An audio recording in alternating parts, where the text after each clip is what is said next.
Hi,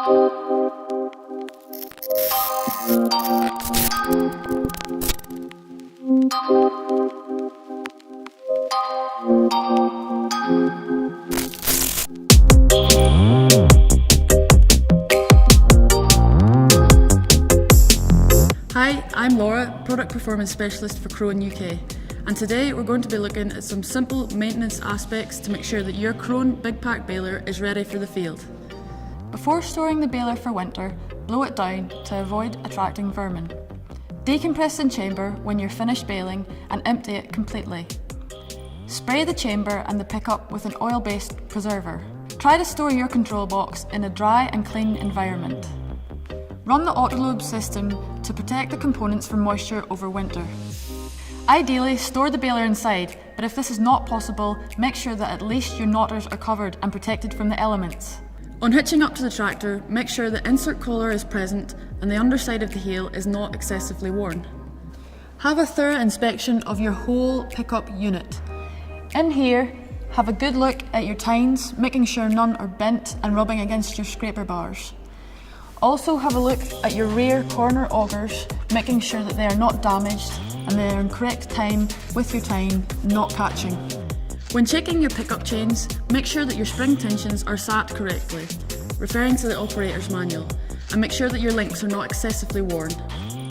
When it comes to tyres, it is important to make sure that they are all set at the correct pressure. These pressures can be found inside the rim or on the chassis of the machine itself. Also inspect for damage, such as bulging or gouges, which can result in air loss.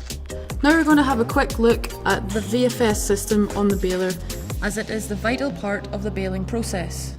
We want to pay particular attention to this nylon roller on the arm, as excessive wear will eventually cause problems, which will stop you baling.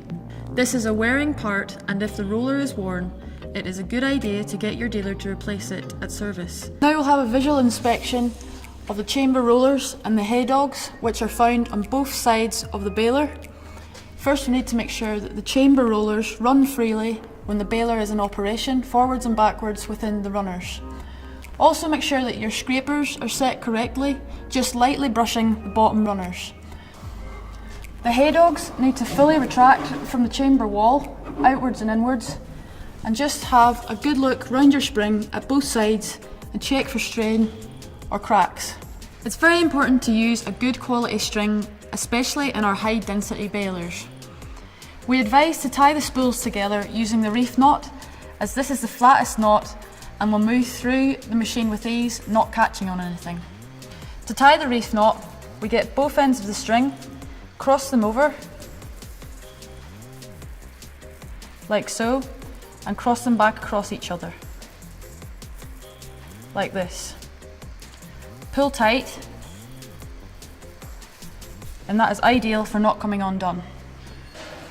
Here we have a good example of our KRONE string.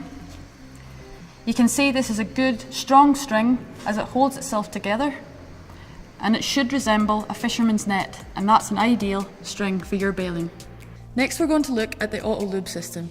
Please make sure that this is kept topped up on a regular basis, as it provides lubrication to the vital parts of your baler, such as the knotters and the VFS system. When filling the reservoir, do not be tempted to remove the lid, as dirt in the system can cause a lot of problems. Also make sure the breather is unobstructed. Make sure all your tailgate rollers move freely and are not damaged. We can calibrate a weighing tailgate by placing a known weight on it and correcting it within the control box. Check your electrics are working properly by operating the comfort control buttons here for your bale ejector and tailgate lift and lower. Also make sure that your indicators and brake lights are working. It is a good idea to keep note of any knotter problems during the season and report them to your technician at winter service. Now we're going to have a look at the knotters on the baler and look at one example of a knotter head when it is lifted up out of work. An untrained operator should not mess too much with knotters, but there are some basic checks that you should be able to do when heading out to the field to bale. Firstly, when we remove the bolt and lift the knotter head, we should check the cam track to make sure that no teeth are missing or damaged, and this would lead to a mistie.